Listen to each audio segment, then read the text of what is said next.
Buenas tardes. Hoy vamos a dar comienzo a la jornada de las subcomisiones de Batten, que hace muchos años se hace en la sociedad. Gracias a todos que están acá, especialmente al doctor Sánchez Ábalos y a la doctora Nucifora, que son como pilares y que demuestran que en realidad las jornadas para nosotros son importantes. Me gustaría en realidad que fueran un ejemplo para todos nosotros, ¿no? Porque, bueno, es lo que tenemos que aprender. Sin embargo, siento cierta tristeza de ver un montón de sillas vacías, pero bueno, esperemos que con el correr de la tarde esto aumente. ¿Ves? Ya las puertas se están abriendo porque entra más gente. Bueno, el primer debate, que quizás no es un debate, sino que, bueno, es como una charla que esperemos no se peleen o no haya piñas, va a ser sobre la discontinuación de los ITK en leucemia mieloide crónica. La doctora Carolina Pawlowski, que todos la conocemos y que en realidad lleva adelante esto de la discontinuación desde hace por lo menos 3 años, que rema y que finalmente salió, y después la doctora Josefina Freitas del Hospital Posadas, que va con, bueno, como me dijo ella subiendo la escalera, voy a remar en dulce de leche. Pero, bueno, creo que es importante para todos nosotros. Y como siempre suele ocurrir, hace 3 días salió en el Blad esta carta a los lectores que se pregunta realmente cuál debe ser la frecuencia del monitoreo para estos pacientes que discontinúan el ITK. Y bueno, y ellos presentan en realidad 4 algoritmos. El primero es el algoritmo del NCCN, donde los primeros 12 meses el monitoreo lo hacen mensualmente y después, fíjense, con respuesta molecular mayor, y después cada 6 semanas por el segundo año y luego cada 3 meses, siempre y cuando esto sea negativo. Bueno, y si pierde, por supuesto, la respuesta molecular mayor, recomienzan rápidamente. Y así tenemos 4 algoritmos que en realidad ellos discuten cuál es la mejor forma realmente de hacer esta discontinuación y el monitoreo. Realmente ponen sobre el tapete realmente primero el paciente, que el paciente tiene que estar absolutamente educado, entrenado y tiene que realmente cumplir estos monitoreos. Bueno, sabemos que el 40% de los pacientes recae, pero el 60% de los pacientes queda libre de medicación, y esto realmente es un punto muy importante a tener en cuenta. Así que, bueno, sin más, invito a la doctora Freitas, que va a remar un poquito en dulce de leche, para que nos cuente un poquito qué es lo que cómo va a ser el monitoreo y si es que realmente ella cree que uno puede suspender la medicación. Bueno, buenas tardes a todos. Como dijo la doctora, me tocó remar en dulce de leche, pero vamos a ver qué podemos hacer. Bueno, la introducción de los inhibidores de tirosina quinasa cambió la historia de esta enfermedad. Los objetivos iniciales fueron las respuestas citogenéticas completas, después las moleculares profundas y sostenidas, y ahora, después de 20 años de utilizar estas drogas, el objetivo se ha puesto más ambicioso, y esta cura funcional que se ha logrado se pretende continuar, pero sin tratamiento. Entonces, bueno, me hice algunas preguntas con respecto a cuándo no discontinuar. ¿Qué pasa con la expectativa de vida en los pacientes que discontinúan, con las stem cells quiescentes, con el monitoreo, con la historia de la enfermedad, la calidad de vida del paciente y el deseo del paciente? Con respecto a la expectativa de vida, bueno, sabemos que los pacientes que están bajo tratamiento con los ITK hoy tienen una expectativa de vida que se asemeja a aquella con la población general. Acá tenemos estas curvas del lado izquierdo. Este es un estudio de la doctora Bauer, es del Instituto Nacional del Cáncer sueco, donde en 2.662 pacientes hicieron un seguimiento por 40 años, ¿sí? Y fueron viendo cómo fue la expectativa de vida, viendo la diferencia con la población general y los años perdidos de vida por la enfermedad. En 1990 la diferencia era de 25 años, en el 2010 de 3 años y en el 2013 alcanzó a ser similar a la población general. Lo mismo, si bien ahí ellos analizaron pacientes de mayor edad, lo mismo mostró Cortés en un trabajo de reclutó menos pacientes, 483 entre 2000 y 2012, con una población más joven, el 80% eran entre 15 y 59 años, y vieron resultados similares con respecto a la expectativa de vida y que los que más se beneficiaban eran los que hacían el tratamiento y obtenían una respuesta citogenética completa dentro del primer año de tratamiento. Ahora, ¿cuál es la expectativa de vida en los pacientes que discontinúan? No la sabemos, esto hay que explicárselo a los pacientes. La realidad es que el seguimiento de los estudios todavía son cortos para poder dar esta respuesta, pero bueno, ya que tenía que buscar cuándo no discontinuar, esta podía ser una explicación. Con respecto a las stem cells quiescentes, esta es un área que está en investigación ya desde hace muchos años. Sabemos que desde el 2002 hay reportes donde la enfermedad, aún en pacientes con respuestas moleculares profundas, ¿sí? Y tratamiento con ITK, por supuesto, se podía detectar stem cells leucémicas. Que lo que ocurría es que estas stem cells leucémicas eran resistentes a los ITK.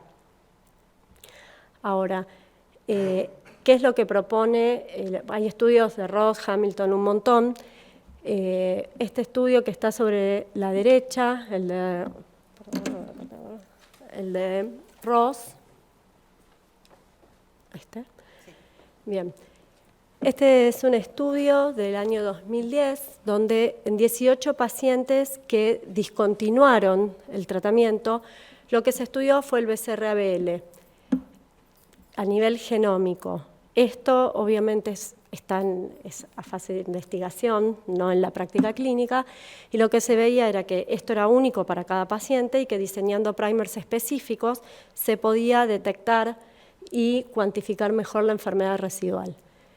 ¿Qué pasa con estas stem leucémicas? Bueno, de estos 18, 8 pacientes permanecieron libres de tratamiento, aún pudiendo detectar el BCR-ABL genómico.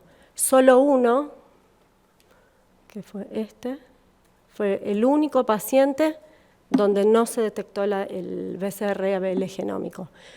Con lo cual, esta teoría de la cura funcional me lo propone 3 teorías que no son excluyentes. La primera es la de la depresión de las células madres. Esto podría explicarse por la exposición prolongada a los ITK, que vaya de a poco deplecionando estas stem cells. Esto podría correlacionarse con la mejor respuesta a la discontinuación en los pacientes que han estado más tiempo expuestos a ITK. Con respecto al agotamiento de las células madres, la otra teoría es que la exposición continua a los ITK lo que hace es disminuir estas stem cells a un número pequeño y que proponen, aunque no todos los investigadores están de acuerdo, en que podrían perder su capacidad de autorrenovación y proliferación, con lo cual estas stem cells, aunque persistan, no podrían repoblar a la médula, aunque se suspenda el inhibidor. Y la última teoría, que es la del control inmunológico, esta lo que plantea es que con el uso prolongado de los ITK y disminuir la cantidad de stem cells leucémicas, permitiría que linfocitos T anérgicos puedan generar una respuesta inmune y controlar estas stem cells.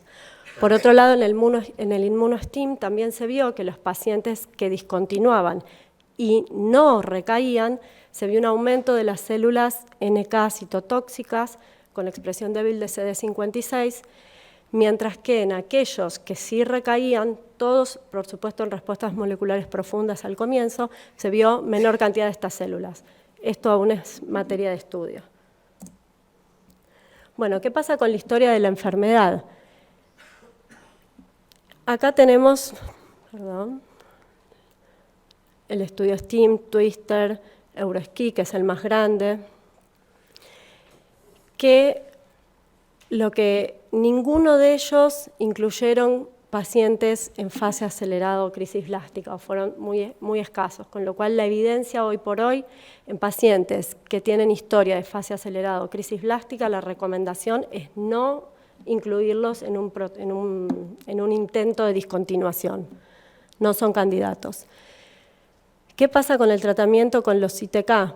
Bueno, la realidad es que hay discrepancias en los estudios porque como son estudios retrospectivos donde han ingresado pacientes con muchos diferentes años de exposición al ITK, entonces con esto no hay un acuerdo. En lo que sí se vio en el EuroSCI, que fue el que más pacientes incluyó, que fue de 200, sí ellos pudieron determinar que aquellos que habían estado expuestos por lo menos 5.8 años les iba mejor y tenían menos recaídas moleculares que los que habían estado expuestos por menos de ese tiempo. ¿Qué pasa con el SOCAL Score? Bueno, esta es una herramienta fundamental para nosotros al diagnóstico porque es lo que va a ayudarnos a definir nuestra estrategia terapéutica. Bueno, los estudios fueron también diferentes, mientras que el STEAM demostró que les iba mejor a aquellos que tenían un SOCAL bajo, el EuroSCI no pudo reproducir esto, por lo tanto, hoy por hoy no podría considerarse al SOCAL como un factor pronóstico para la discontinuación. Profundidad de la respuesta. Bueno, con respecto a la profundidad de la respuesta requerida para discontinuar, si ven, también fueron diferentes los criterios de inclusión. Los primeros pacientes se esperaba una respuesta, una enfermedad indetectable, mientras que el EuroSCI nuevamente tuvo criterios de inclusión más laxos, incluyó a pacientes con respuesta 4.0 sostenida. ¿Cuánto tiempo de duración de esa respuesta profunda? Acá hubo un poco más de coincidencia, excepto el EuroSCI y el DADI, todo el resto esperaban mínimo 2 años. Otro factor importante es el antecedente a la falla a cualquier ITK. Esto se vio en el estudio en STOP, el Second Generation TKI, donde incluyó pacientes que habían tenido respuesta subóptima o falla a un ITK y aquellos pacientes que se habían rotado por intolerancia. Claramente las curvas se separan viendo más recaída molecular en aquellos pacientes que habían tenido falla subóptima, demostrando que la biología de la enfermedad era diferente. ¿Qué pasa con el monitoreo? Esta es una condición sine qua non para plantearse si un paciente puede o no discontinuar. Un acceso a una QRT estandarizada, informada en escala internacional, precisa y sensible, por lo menos con una respuesta molecular de 4.5, es absolutamente imprescindible para pensar en intentar suspender un poco, como decía la doctora antes. La realidad es que hoy por hoy, ¿cuántos de nosotros tenemos acceso cada 6 meses a tener un buen laboratorio? No todos. La realidad del hospital público es diferente también al acceso, con lo cual, por más que tengamos un paciente con una respuesta molecular profunda, si no le podemos asegurar el acceso a un buen monitoreo, nunca es un paciente candidato a suspender. Y lo que se recomienda en principio es que sean pacientes que ingresen a algún protocolo donde le podemos asegurar este monitoreo. ¿Cada cuánto y hasta cuándo? Bueno, un poco la doctora habló un poquito al comienzo. Se sabe que el riesgo principal son los primeros 6 meses, así que es más intensivo. Y después se va espaciando, primero mensual, cada 2 meses, y después sería cada 3 meses en forma indefinida. Por lo menos eso es lo que tenemos hasta ahora.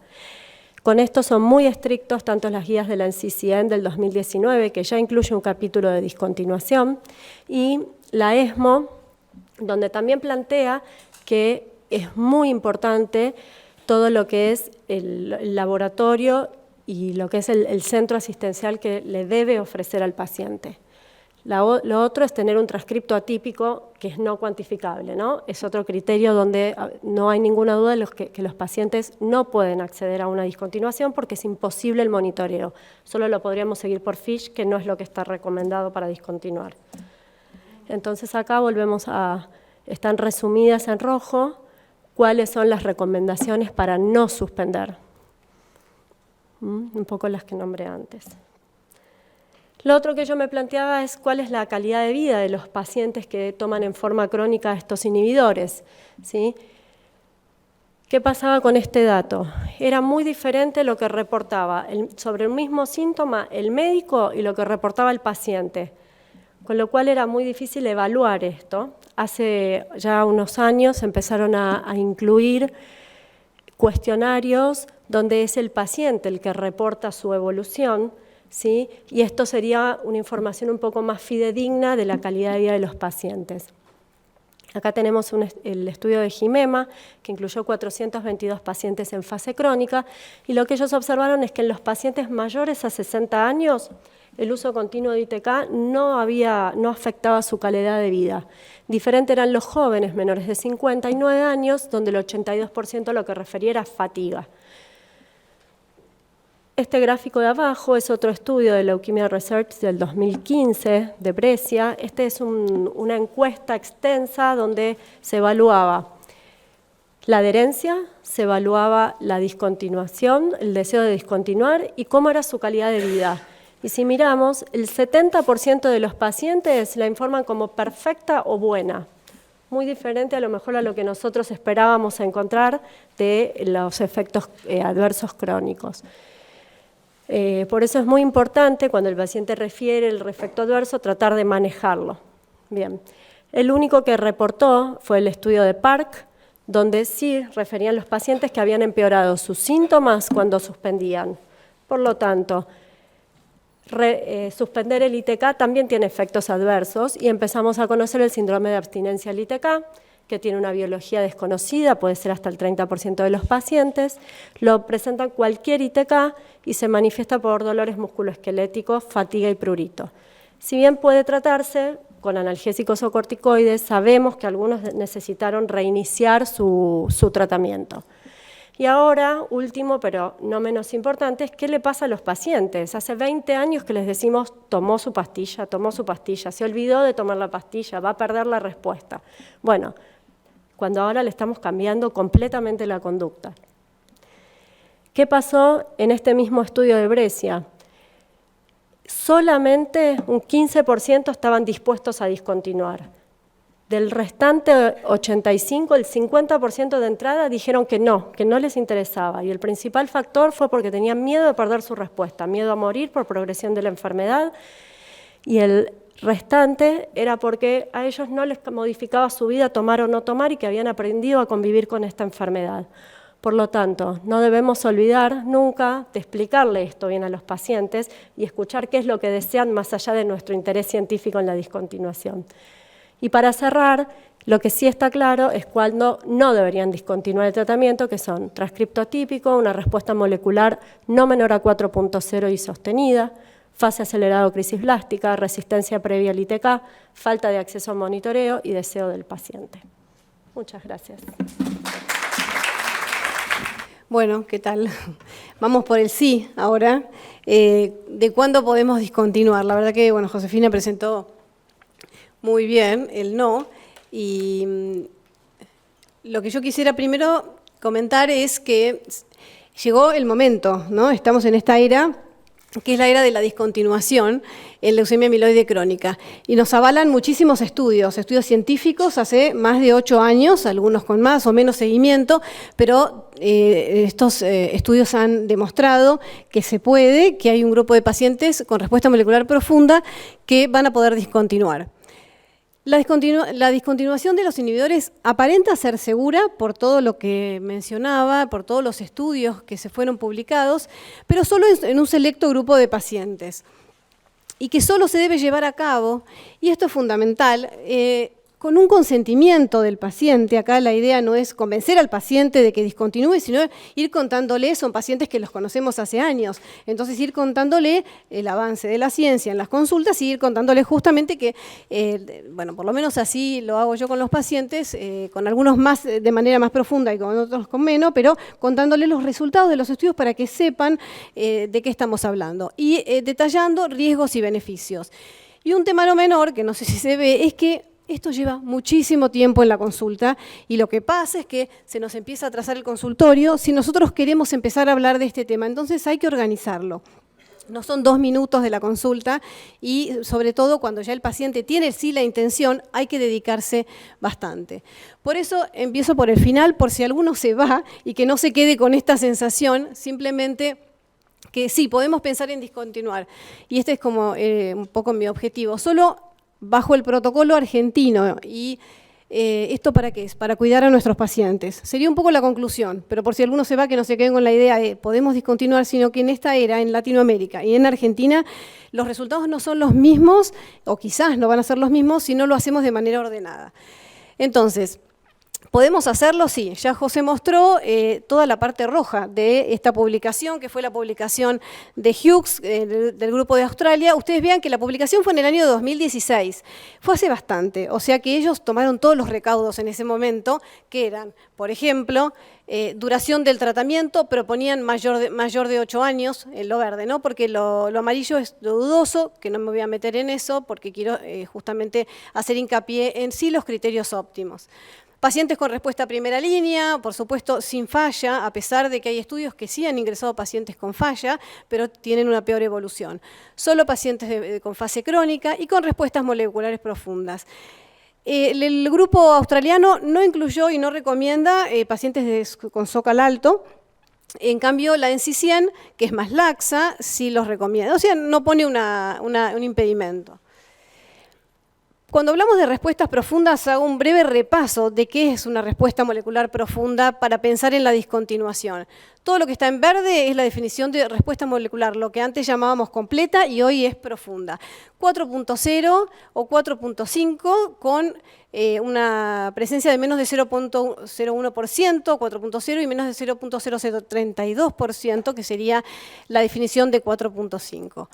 En cualquiera de estas respuestas, el informe del estudio molecular puede ser indetectable, pero si el laboratorio no detecta, no les explica y no pone el número de copias analizadas en ese informe y me pone que el paciente tiene 4.5, pero se analizaron 6.000 copias, por ejemplo, no es valedero. Entonces, un buen informe es fundamental, es como que hay que empezar de cero, pero la verdad es que esto es fundamental. No solamente que el informe diga estandarizado en la escala internacional, sino averiguar cuántas copias fueron analizadas para ver si el resultado es real.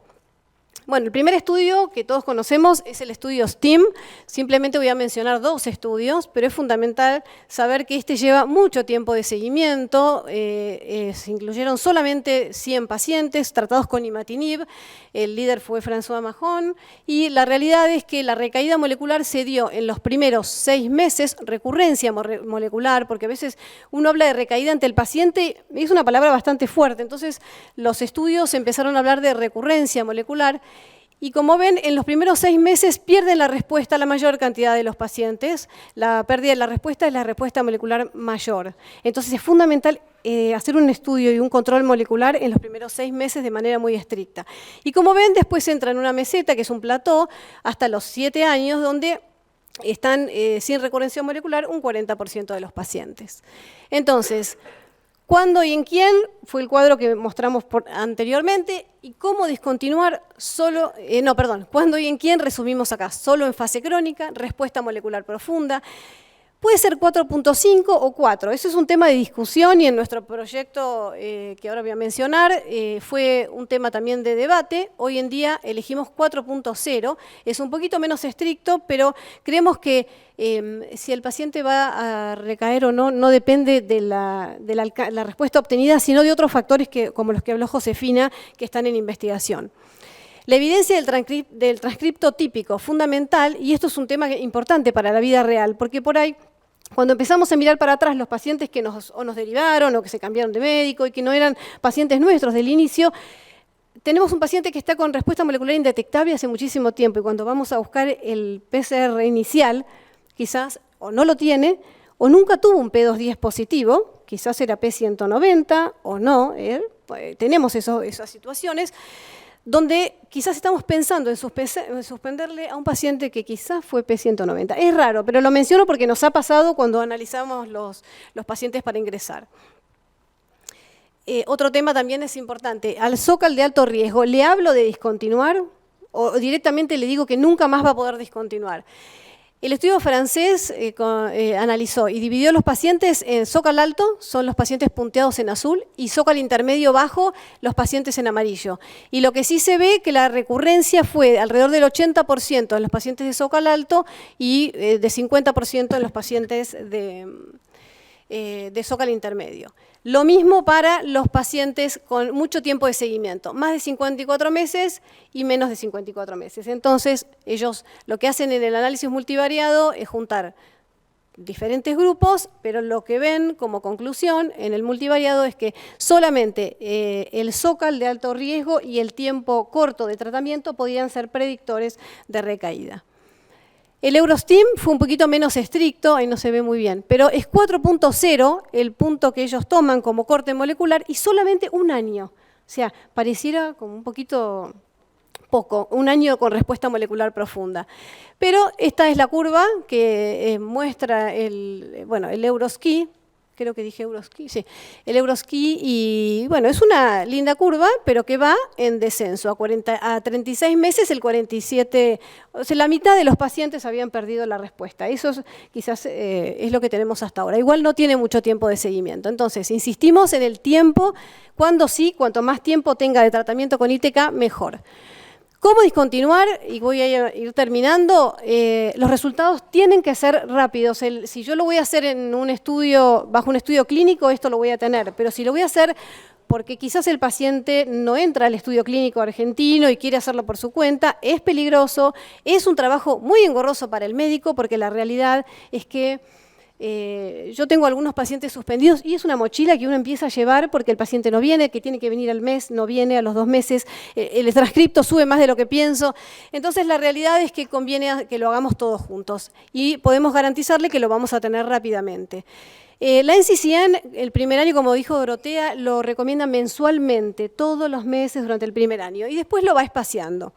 Nosotros en nuestro estudio lo hicimos un poquito más laxo, adaptado a la realidad argentina y bueno, y el presupuesto que teníamos también con respecto a en qué determinar los fondos para este estudio.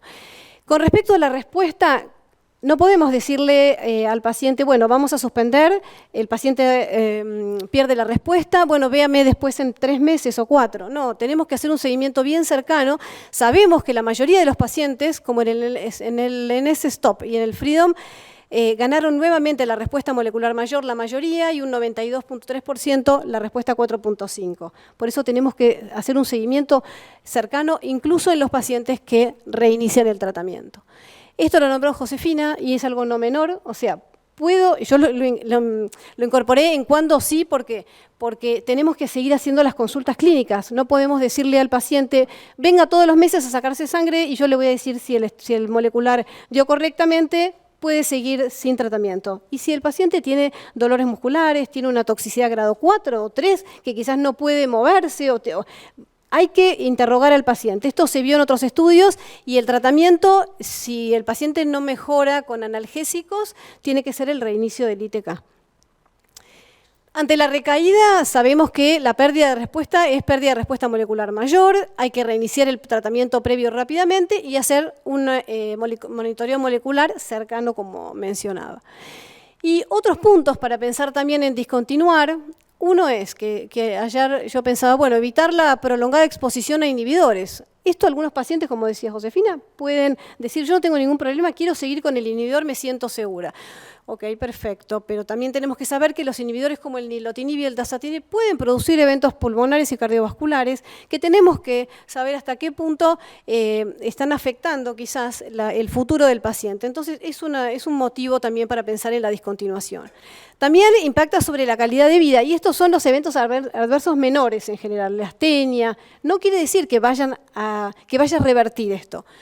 Planear un embarazo, por supuesto, y el alto costo. Es desalentador para el sistema de salud mundial y también para los países emergentes como nosotros, donde la falta de adherencia, y esto puse barra de provisión de drogas, porque muchas veces, lamentablemente, si nosotros pudiésemos hacer un seguimiento de estos pacientes y pudiésemos asegurarnos que con el sistema de salud hoy en día los pacientes reciben el tratamiento 100% y no se los corta, no se corta esto, quizás lleguen más rápido a una respuesta molecular profunda y pueden suspender y nos ahorramos los años que vienen por delante. Esto es un análisis fármacoeconómico que está presentando el doctor Mahon ahora en un congreso en Francia y que va a ser interesante. Entonces, ¿cuándo sí? Si tengo un laboratorio estandarizado con una sensibilidad no menor a 4.5, si tengo resultados rápidos, si tengo un paciente comprometido, eso es muy importante. Pacientes irresponsables, pacientes que no van a venir, no van a ayudar, porque nosotros no podemos ser 100% los responsables de que el paciente llegue a la consulta. En Argentina, la verdad, mi recomendación de todo el grupo que estamos haciendo el estudio es no suspendan, cuidemos a los pacientes, suspendamos todos juntos para obtener nuestra experiencia. Junto con Beatriz Moiraghi, Ana Varela y Michele Bianchini estamos liderando este tratamiento, este protocolo. Simplemente puse los criterios, esto es accesible a todos los que estén interesados, pero hago hincapié en que más de 4 años de tratamiento con cualquier inhibidor es lo que nosotros elegimos y respuesta molecular profunda 4.0 por lo menos durante 2 años con un seguimiento de 4 cada 6 meses, no 4.0 los últimos 6 meses. Y evidenciar, si están pensando en suspender, que tenga el transcripto cuantificable. Si tienen interés, este es el mail para escribir y ingresar a su paciente. Bueno, gracias.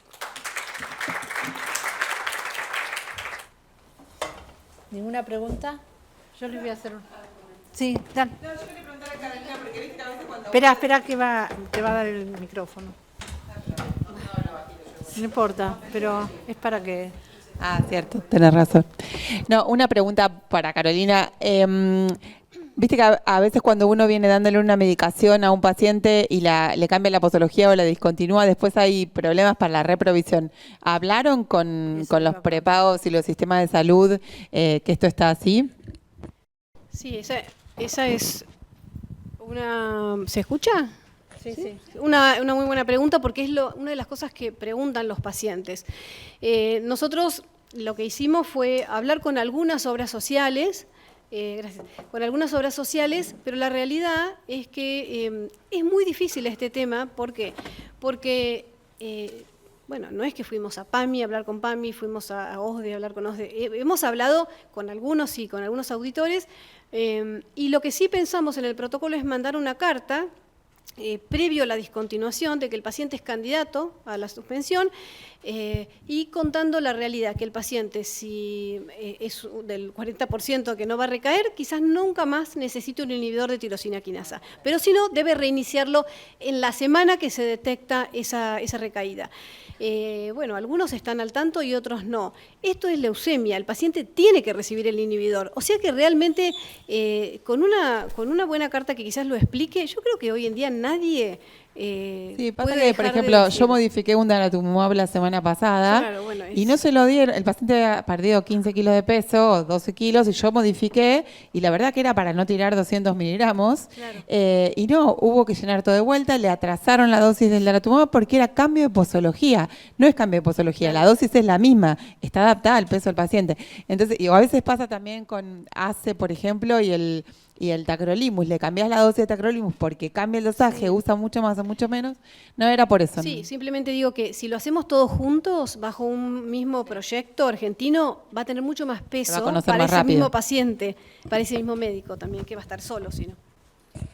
Sí, yo justamente quería preguntar esto de reiniciar con la pérdida, digamos, de la respuesta, ¿no? Porque primero educar al paciente rápidamente.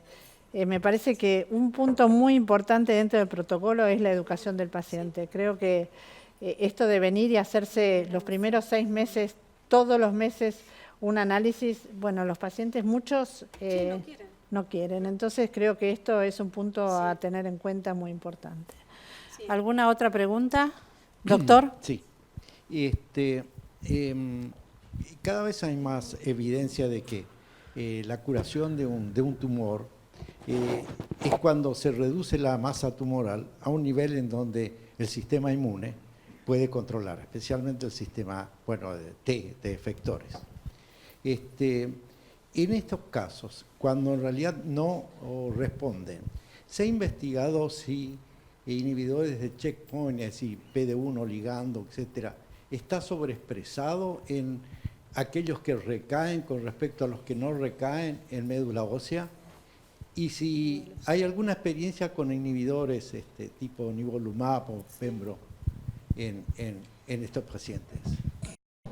La realidad es que no hay experiencia, o sea, no hay publicaciones, quizás hay alguno que otro reporte, pero no en la etapa de la discontinuación, y si estos que habían recibido quizás su sistema inmune quizás responda mejor, o sea, o tenga las células NK persistentemente altas. O sea, la realidad es que, por lo menos yo no estoy al tanto que haya quizás algún estudio en el Anderson o en algún lado sí hay hoy corriendo, pero no le puedo dar esa respuesta. Lo que sí comento es que para este punto también el estudio nuestro, que no lo mencioné, a cargo de Michele Bianchini, va a estudiar las células NK y las stem cell de todos los pacientes que suspenden a los 3, 6 y 12 meses. Entonces, vamos a poder tener quizás alguna respuesta de esa población y qué pasó con las stem cell. Pero no, por ahora. Bueno, muchas gracias y pasamos al segundo debate.